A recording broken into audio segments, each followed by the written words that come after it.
Good evening. Good evening. Thank you for the introduction. I'm really pleased John did that sort of getting up and meeting people thing, because I was actually going to get you up high-fiving and hugging each other and stuff, so get away with that, but there will be a little bit of participation. So, how much out of your comfort zone was it when you sort of had to go and meet new people? Did anyone feel slightly uncomfortable? Is everyone good? If I asked you all to hug the person next to you, and tell them you love them, how uncomfortable would you feel?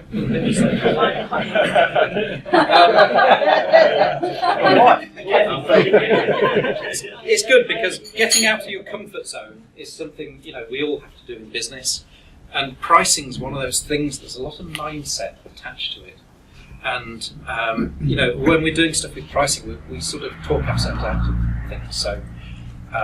I'll do a little bit of story, and then hopefully I'll do some practical stuff that you'll be able to take away. I'll explain why you're not charging enough, generally due to mindset, I think, and what to do about it. Spoiler alert, it involves 80-20. Interestingly, I noticed you paused when you said the 80-20 guy. The old font that my logo was printed with looked very much like the 80-20 gay.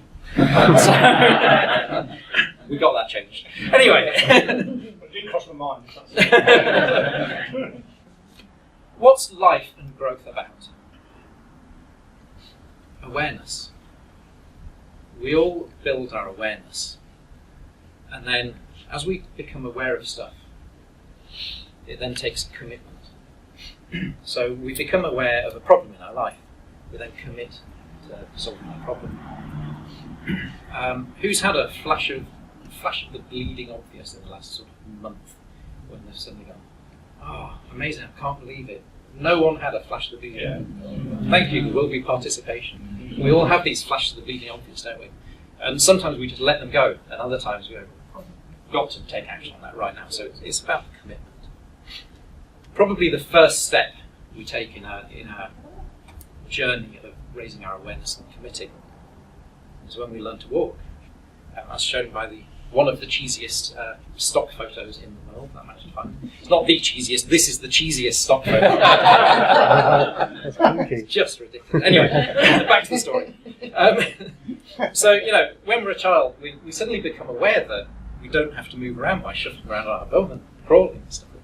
Oh, we can get around quicker, we can reach high shelves and take down the domestos and drink it, all things like that. Each to his own. And if you look at the commitment of a child, they keep on falling over, but they know it's worth doing this stuff. So that's kind of the story that's going to go through this, just that awareness and commitment. What about me? What have I done? I used to make these. Very, very geeky stuff. I'm a computer scientist by training.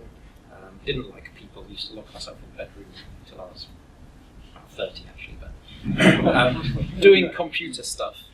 And an awareness came to me at one point, and this is kind of about values and things, because the awareness came while I was making these, that they couldn't tell us what we were making them for. It's basically a digital signal processing board, and they weren't allowed to tell us what they're used for, but they did have to be able to travel at 500 miles an hour, to track the ground, and they only had to work once.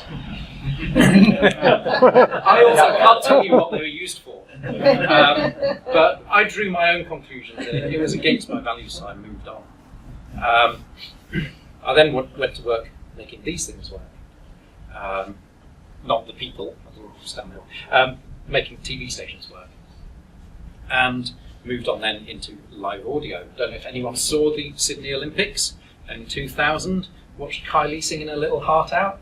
Well, every bit of her voice went through a bit of my software. And that software was fascinating, because you have 1/48,000th of a second to deal with that little bit of her voice. And then it's gone forever. And then the next bit of voice comes in, and you have 1/48,000th of a second to deal with that bit of voice. And the thing that I built was connected straight up to the speakers. And this is like 500 kilowatts of speaker. So if I messed up, a lot of people found out about it very, very quickly.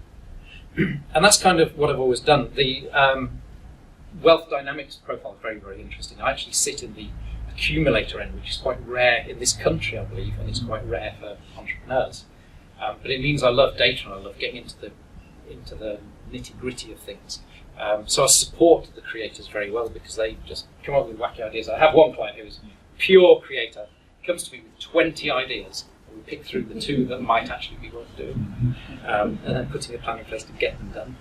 Anyway, I moved back to here, and then my entire life changed. 27th of November 2008. Drove my motorbike into work, got off it, went in. I was a little bit late, about 9:30 I got in. No, about 9:28 actually. And at 9:30 the boss came in. He said, "Oh, come and see you in my office." And 2 minutes later, I was out. It was just at the start of the recession, so made redundant. And what happened there was my awareness switched. As I rode my motorbike away from that office that day, I realised I was free. And actually, I probably never had to go into an office ever again if I didn't want to. Woohoo! I had no idea what I was doing, but one of my friends who was made redundant on the same day, actually, he got in touch the next day. He said, "Oh, do you want to meet up for lunch?" I said, "I can't. I'm printing business cards. I own a camera, so I'm going to take photos. And I've no idea what I'm doing, so I'll just make a price list and I'll offer my stuff." And I actually keep this price list around as a lesson in what not to do in business. Because I had such a low awareness about business and how to do things like that. So, prints, 6x4, 50p for the first 4 prints, 10 pence per print thereafter. Anyone know a photographer who charges 10 pence per print? No, it wasn't long before I wasn't charging 10 pence per print.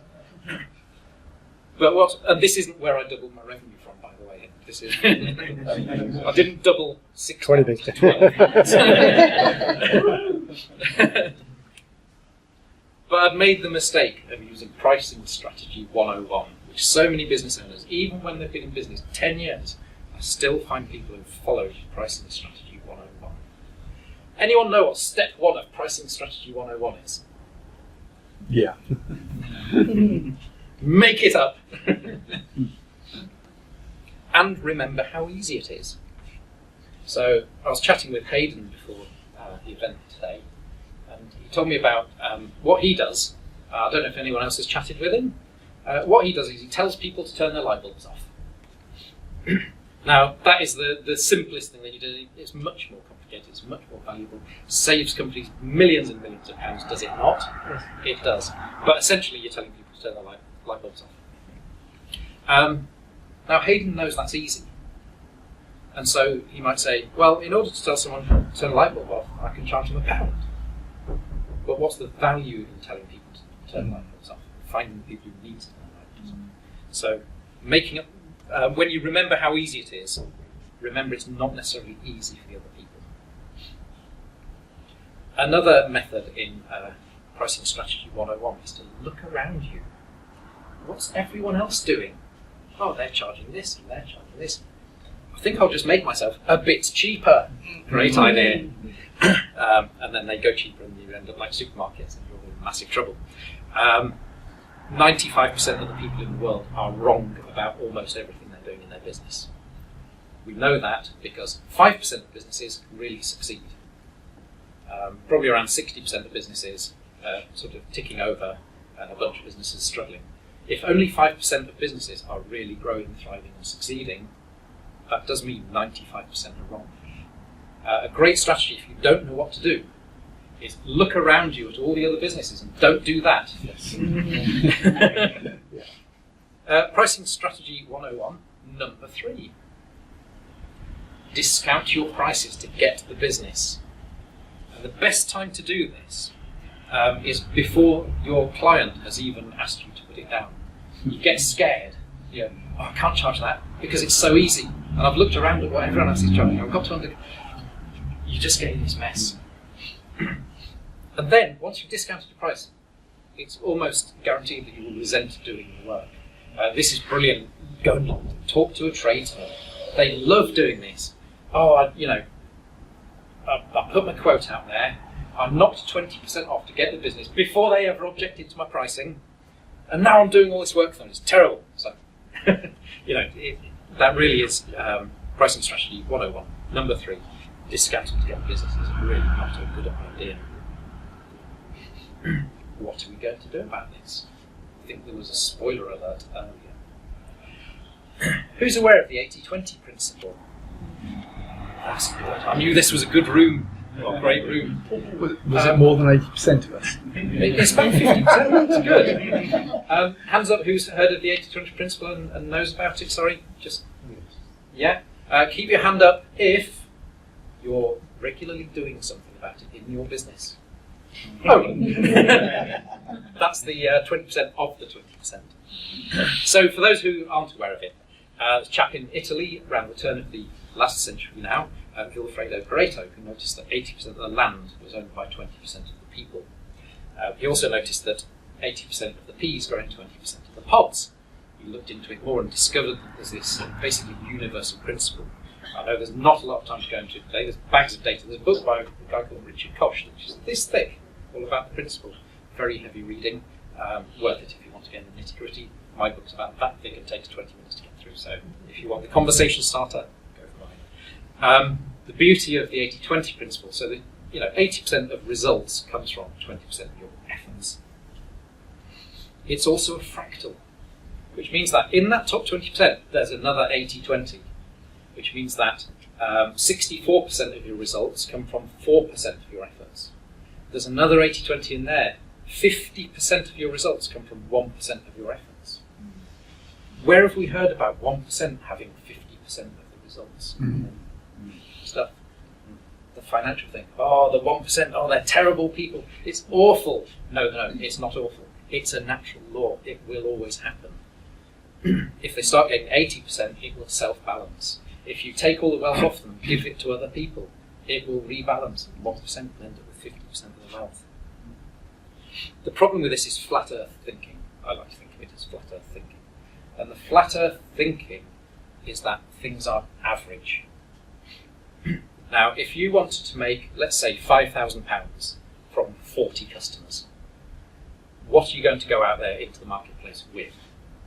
You're going to go with a product that's £125 because that's an average.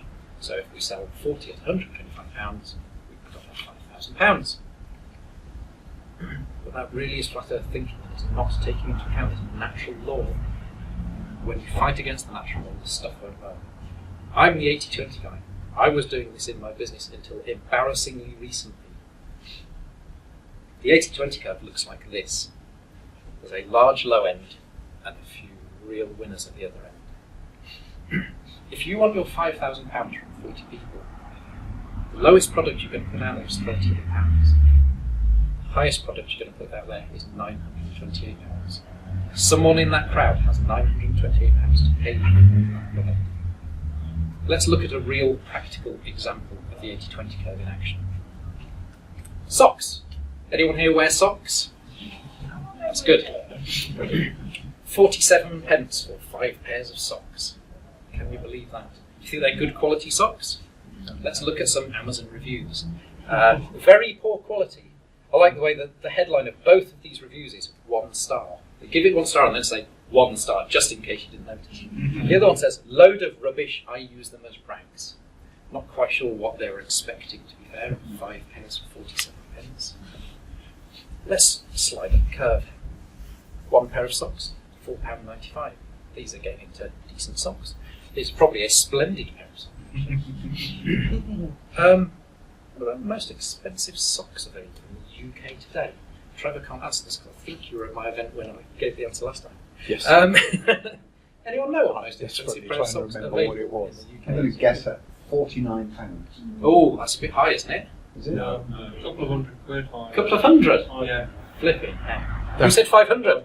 Whoa. Nice one. Well done. £495.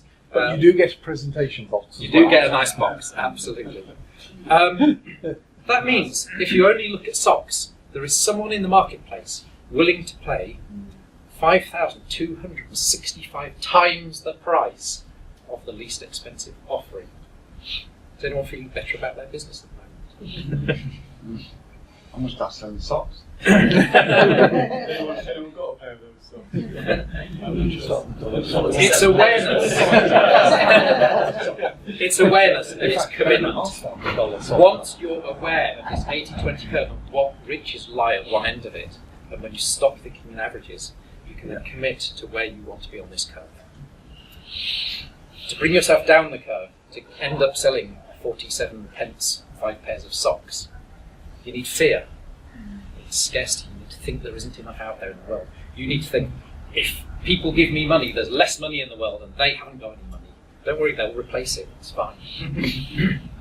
Lowering your prices, bring you down the curve. If you become a commodity, if you fail to stand out in your marketplace, you'll be pushing yourself down the curve. And also, you will burn out. Because you have to make a hell of a lot of socks at that price to make enough money to live on.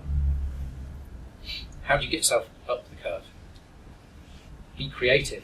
Think of new ways to stand out. Think of ways to, really get into your marketplace, get into the mind of your buyers. Abundance, recognizing that the money is out there, because it certainly is. Value, giving massive value to your clients. Some people, when the business is in trouble, they go cost cutting. They go, oh no, how can we do things cheaper? Turn that around. How can we bring more value to our clients? How can we serve better? Niche. Who was talking about it? Niche. Paul was talking about a niche. Paul's found his niche. How big's your market that you've just found in your niche? 360 billion. That's not bad, is it? So the niches don't have to be tiny. They can be big niches. And you're the only person operating in it? I'm the independent operator in the UK. Round of applause for Paul. Well done. And it just brings you the opportunities. When you start pushing up the curve, you can then find people who want the stuff. You can provide them with the stuff that they want. I normally do a day on this, and so it's really hard to fit into 20 minutes. I'm sorry if I'm rushing through. So 80-20 pricing strategy. Let's look at that quickly. Know your value and your values. So, asking people to turn their lights off is not difficult. Finding people you can save millions and millions of pounds for by telling them to turn the lights off is worth millions of pounds. You deserve a cut of that. Know your values. Why do you show up? Why are you different from everyone else? I worked with an electrician who didn't realise that showing up on time, doing what he said he'd do, charging what he said he'd charge, and sweeping up after himself were all valuable things. We actually all stand on a mountain of value. And if you look around at people, you can see their mountains because they're standing on top of them. If you look down at your feet, all you see is a pile of dirt. So it's worth going out there, go to 5 trusted friends and say, what are my values? What do I do uniquely? Why am I better than everyone else out there? They'll tell you about your mountain of value, and you can start working on that. Find the audience. I work with someone who basically does stuff for kids, shall we say, and makes up these beautiful packs and selling them to kids in homes. And suddenly realised by finding the right audience, which was schools, she was selling effectively exactly the same pack to a school for 100 times the price she was selling to homes. Find the audience who have the money for what you want to do. Find the audience that has the higher value from what you do. Premium upsells. So this is offering the stuff that brings the value to your clients. You saw the 80-20 curve.